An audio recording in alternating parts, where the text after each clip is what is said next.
Hello friends, कैसे हैं आप लोग।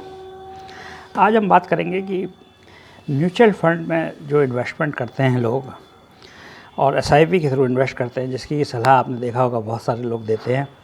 तो मैं आज आपको इसकी रिवर्स सलाह दे रहा हूँ कि एसआईपी से म्यूचुअल फंड में इन्वेस्ट क्यों ना करें। मतलब मेरा कहना है कि आप एसआईपी के थ्रू इन्वेस्टमेंट म्यूचुअल फंड में ना करिए। अब क्यों नहीं करिए, उसके लिए मैं आपको जस्टिफिकेशन देता हूँ कि मैं ऐसा क्यों कह रहा हूँ। देखिए, म्यूचुअल फंड में क्या होता है कि जब भी आप इन्वेस्ट करते हैं, आप जैसे कोई पर्टिकुलर अमाउंट इन्वेस्ट करते हैं एसआईपी के थ्रू, तो महीने की एक पर्टिकुलर तारीख होगी, उस दिन आपका जो है एसआईपी से पैसा ऑटोमेटिक ट्रांसफ़र हो जाएगा। जैसे कि मान लीजिए आपने एसआईपी की हुई है 10,000 रुपये पर मंथ की, और आप कोई म्यूचुअल फंड जिसमें आपने इन्वेस्ट किया है उसकी उस समय वैल्यू जो है वो करीब 50 रुपये है NAV। तो आप जो है 200 यूनिट उसकी उस महीने वो परचेज कर लेंगे। ठीक है। अब अगले महीने 25 तारीख को मान लीजिए आपकी डेट पड़ रही है एसआईपी के हिसाब से। अब वो 25 तारीख को उसकी वैल्यू है, मान लीजिए 50 की जगह हो गई है करीब आपकी बढ़ गई है, मान लीजिए हो गई है करीब 60 रुपये हो गई है। तो अब आप कितना इन्वेस्ट करेंगे। आप 10,000 रुपये की आपकी एसआईपी कटी, तो आपकी यूनिट जो है 10,000 डिवाइड बाई 60, उतनी यूनिट आपको मिलेंगी। मतलब पहले आपको 200 मिल रही थी, now it is 10,000 divide by 60। तो ये कुछ जो है 200 से कम मिलेंगी आपको यूनिट। वहीं आपकी अगर 40 हो गई है तो आपको यूनिट 250 मिलेंगी। समझ रहे हैं ना आप। 10,000 डिवाइड 40 रुपये अगर वैल्यू हो गई तो आपको 250 यूनिट मिलेंगी। तो अब आपको अगर आप इसको एसआईपी के थ्रू इन्वेस्ट कर रहे हैं तो आपकी पर्टिकुलर जिस तारीख को जो भी वैल्यू है आपको उस हिसाब से जो है आपका पैसा कट जाएगा और आपको यूनिट मिल जाएंगी। अब यही आप अगर थोड़ा सा मार्केट को स्टडी करके आप कर रहे हैं, खुद से इन्वेस्ट कर रहे हैं, क्योंकि आजकल ऑनलाइन इन्वेस्टमेंट है और आप ऑनलाइन जो है किसी भी तारीख को महीने की इन्वेस्ट कर सकते हैं। आपको जस्ट कंप्यूटर पर बैठना है और 5 मिनट में आपका इन्वेस्टमेंट हो जाएगा, या मोबाइल के थ्रू आप इन्वेस्ट कर सकते हैं। तो जब आपके हाथ में पावर दिए तो आप क्यों उसको एक पर्टिकुलर फिक्स डेट पे जो है फिक्स अप करके रख रहे हैं। आप उसको अपने हाथ में कंट्रोल रखिए। आप शेयर मार्केट आप जानते हैं, सेंसेक्स आप जानते हैं, सेंसेक्स गिरता है बढ़ता है, NAV आप देख सकते हैं। जब तो उससे अच्छा ये है कि जब सेंसेक्स आपका गिरा हुआ है यानी NAV कम है, तब आप इन्वेस्ट करिए, और जब आपकी NAV ज़्यादा है तब आप उसको रिडेम्पशन करिए। सिंपल सी बात है, कम पे ख़रीदना है, ज़्यादा पे बेचना है। अब ये आप जो है कैसे डिफ़ाइन करेंगे। तो आप अपना जो है NAV चेक करते रहिए। आपका महीने में आपकी जब भी NAV लोएस्ट आती है आप उस टाइम पे इन्वेस्ट कर दीजिए। अगर मान लीजिए आपको लग रहा है कि मार्केट डाउन जा रहा है, उस समय आप इन्वेस्ट कर दीजिए, आपकी NAV की वैल्यू लो होगी। जब मार्केट अप जा रहा है उस समय आप इन्वेस्ट नहीं करिए। तो आपके हाथ में कंट्रोल है। जबकि एसआईपी में क्या है, मार्केट अप होगा डाउन होगा कुछ भी होगा वो ऑटोमेटिकली आपका काट देगा, और आप अपने हिसाब से करेंगे तो आपके साथ ये होगा कि आप जब मार्केट डाउन है तब करेंगे, और जब मार्केट अप है तब नहीं करेंगे। तो आपका जो है उसमें ज़्यादा यूनिट आपकी गैदर कर पाएंगे। आप समझ रहे हैं मेरी बात। तो आप ज़्यादा यूनिट गैदर कर पाएंगे, और आपकी जब उसकी मार्केट बढ़ेगा तो NAV भी बढ़ेगी, तो आपकी जो यूनिट होंगी उसकी वैल्यू बढ़ जाएगी। उस टाइम आप जो है उसको सेल कर सकते हैं अगर करना चाहते हैं। नहीं करना चाहते तो आप और वेट कर सकते हैं, और मार्केट जब और ज़्यादा ग्रो करेगा तब आप उसको सेल कर सकते हैं। तो सिंपल सी बात है कि आपको अपने हाथ में कंट्रोल लेके रखना है और अपने हाथ से ही सब कुछ करना है। अब मैं दूसरी बात करता हूँ कि डायरेक्ट म्यूचुअल फंड में इन्वेस्ट करना है या आपको स्टॉक्स में इन्वेस्ट करना है। तो आपको बहुत सारे लोग कहेंगे कि नहीं, आपको स्टॉक्स की नॉलेज नहीं है, आप स्टॉक्स में मत करिए, आप म्यूचुअल फंड में करिए। आप म्यूचुअल फंड की नॉलेज आपको मैं आपका पैसा दूसरे लोग इन्वेस्ट करते हैं जो जानकार हैं। वो जानकार वानकार कुछ नहीं होते हैं, वो सिर्फ आपका दूसरे का पैसा प्ले करना बड़ा आसान होता है कि दूसरे के पैसे को कहीं भी लगा दीजिए, क्योंकि गिरेगा तो उनकी कोई उसमें जवाबदेही नहीं है, और बढ़ेगा तो उनकी कोई जवाबदेही नहीं है। आपका पैसा है, उससे वो अपना कमीशन और वसूलते हैं जो म्यूचुअल फंड ऑपरेटर होते हैं। और फिर आपका पैसा मान लीजिए मार्केट में लगाया और मार्केट गिरा या बढ़ा तो आप उससे उनको कोई मतलब नहीं है।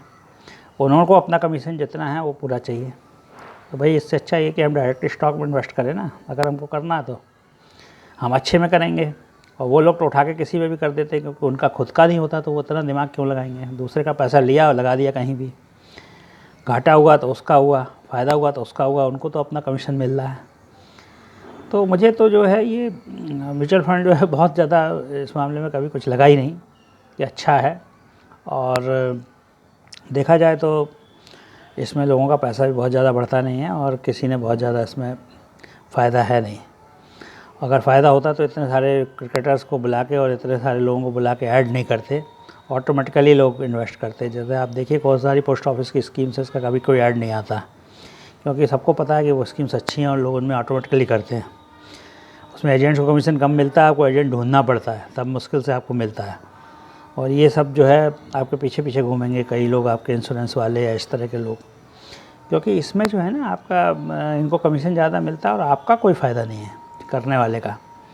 और इसीलिए जो है इसको अट्रैक्ट करने के लिए लोग इतना सारा लोगों को, एजेंट्स को घुमाते रहते हैं और ये करते रहते हैं और आपको दुनिया भर के प्रलोभन और कई स्कीम्स इतनी कॉम्प्लिकेटेड बना देंगे कि आपको समझ में ना आए, जिससे आपको लगे कि ये बेनिफिशियल है। लेकिन अगर आप उसको कैलकुलेट करेंगे, जैसे कई इंश्योरेंस वाले आपके पास आएंगे, HDFC है या बहुत सारे हैं, वो अपनी स्कीम बताएंगे, उनकी इतनी कॉम्प्लिकेटेड होंगी कि आप उसको समझ ही नहीं पाएंगे। कई लोग नहीं समझ पाते और इन्वेस्ट कर देते हैं। अगर आप उसको बारीकी से समझेंगे तो देखिए उनको भी पैसा कहीं इन्वेस्ट ही करना है और वहीं आप भी कर सकते हो। उस पर उनको अपना भी रखना है, इंश्योरेंस कवरेज भी रखना है और अपना कमीशन भी रखना है, तो कैसे आपको ज़्यादा दे देंगे? ऑब्वियस सी बात है। तो आपको उस समय से देखना है कि भाई ये जो है कह रहा है, इसकी बात में कितनी सत्यता है, उसका एनालिसिस पूरा करना है। जब आप एनालिसिस करेंगे तो आप पाएंगे कि ये सब फ्रॉड है और सब बेवकूफ़ बनाने की स्कीम्स होती हैं बहुत सारी। और बहुत सारे लोग, अब ये लोग ट्राई करते हैं, एजेंट्स लोग, तो बहुत सारे, मान लीजिए 10 लोगों को ट्राई किया, 10 में से 9 लोग रिफ्यूज कर गए, एक भी पकड़ में आ गया तो उनका काम बन जाता है। तो यही है मतलब बेसिकली इसमें फाइनेंशियल प्लानिंग एक और फाइनेंशियल इन्वेस्टमेंट, इसकी मेरे हिसाब से तो जो है स्कूलिंग टाइम से नहीं और कॉलेज टाइम में पढ़ाई का एक सब्जेक्ट होना चाहिए, क्योंकि सबके लिए बहुत इंपॉर्टेंट है। आदमी को अपनी फाइनेंशियल प्लानिंग और फाइनेंशियल इन्वेस्टमेंट की नॉलेज बहुत अच्छे से होना चाहिए, जो कोई आपको नहीं पढ़ाता है स्कूल कॉलेज में। आप खुद से ही पढ़ना होता है और खुद से ही अपनी नॉलेज की गेन करनी होती है। जो लोग कर लेते हैं वो लोग सक्सेसफुल हो जाते हैं, जो लोग नहीं कर पाते हैं उनको प्रॉब्लम्स आती हैं, और फिर प्रॉब्लम्स आती है तो फाइनेंशियल प्रॉब्लम्स अगर एक बार घर में आती है तो फिर बहुत सारी चीज़ें कलह घर में शुरू हो जाती है। तो ये इस पर जो है फोकस बहुत इम्पॉर्टेंट है और सभी के लिए बहुत इम्पॉर्टेंट है, चाहे वो सर्विस क्लास हो, चाहे वो बिजनेस क्लास हो, चाहे वो कोई भी प्रोफेशन से जुड़ा हो। फाइनेंशियल इन्वेस्टमेंट की नॉलेज होना सभी के लिए नहायत ज़रूरी है। और अगर आपको ये नॉलेज है तभी आप पैसे से पैसा बनाना सीख सकते हैं। आपको आप स्टडी करते रहिए कौन कौन सी स्कीम्स गवर्नमेंट की हैं, जैसे मान लीजिए PPF है, GPF है, या आपका NSC है, KBP है, ये पोस्ट ऑफिस की स्कीम्स हुई हैं या फिर बैंक्स की स्कीम होती हैं, और सबके इंटरेस्ट रेट देखते रहिए। उसके बाद अपना फाइनेंशियल प्लानिंग जब करें तो कुछ मतलब मल्टीपल डाइवर्सिफाइड होना चाहिए, और उस हिसाब से जो है अपने आप का जो है गोल आप लिख कर निर्धारित कर सकते हैं और उस हिसाब से अपना अचीव कर सकते हैं। अगर आप मान लीजिए अभी जैसे जो सिचुएशंस है उसमें तो थोड़ा सा मार्केट में इंटरेस्ट रेट वगैरह काफ़ी गिर गए हैं, इन्फ्लेशन भी बहुत बढ़ गया है, तो काफ़ी डिफ़िकल्ट हो गया है इन्वेस्टमेंट, और पैसे की वैल्यू जो है डे बाय डे गिरती ही जा रही है। तो जिन लोगों की लाइफ में आगे पेंशन्स वगैरह नहीं है, या जो लोग प्राइवेट जॉब में हैं, या जो लोग उस तरह के जॉब में, आजकल गवर्नमेंट में भी पेंशन्स बंद हो गई हैं, तो उनको एक अच्छी स्कीम्स जो है कि नॉलेज होनी चाहिए और अच्छी तरीके से अपना मनी इन्वेस्ट करना चाहिए, जिससे कि बुढ़ापे में जब वो ओल्ड एज हो जाएं, काम नहीं करने के ना रहें, तो उनको NPS से बहुत ज़्यादा नहीं मिलती है, तो उनको एक बैकअप प्लान रहे, बैकअप अपना जो है इतना पैसा रहे कि वो बुढ़ापे में जब इन्फ्लेशन के कारण मार्केट में सब चीज़ें महंगी हो जाएं तो उसको अपने सेम लाइफ स्टाइल को मीट कर सकें, otherwise they will be in the problem. तो इस चीज़ पे आप सब लोगों को मैं आगाह करना चाह रहा हूँ कि जब भी आप लोग, जो लोग जॉब कर रहे हैं, जो करने वाले हैं, वो अपना शुरू से जो है इसको ध्यान में दें और इस पर फोकस अपना रखें, इसकी नॉलेज रखें, और इसका बहुत ज़रूरी है जो है ज्ञान रखना, तभी आप अपना जो भी है अचीवमेंट्स अपनी लाइफ में कर सकते हैं। और अमीर वो है मेरे हिसाब से, जो रिच वो है जिसके खर्चे उसकी कमाई से कम हैं, और गरीब वो है जिसके खर्चे उसकी कमाई से ज़्यादा है। दुनिया का कोई भी आदमी हो, तो अगर आपके खर्चे आपकी कमाई से आप जितना कमा रहे हैं उससे आपके खर्चे कम हैं तो आप अमीर आदमी हैं और रिच हैं, और अगर आपके खर्चे आपकी कमाई से ज़्यादा हैं तो आप कितना भी कमा रहे हैं आप गरीब आदमी हैं और आपको टेंशन रहेगा और पहले केस पर नहीं रहेगा। तो बस यही आज के मैं आपको एक मोटिवेशनल बात बोलना चाह रहा था। सो जुड़े रहिए, आपको इसी तरह इन्फॉर्मेशन देते रहेंगे। Thank you very much, bye.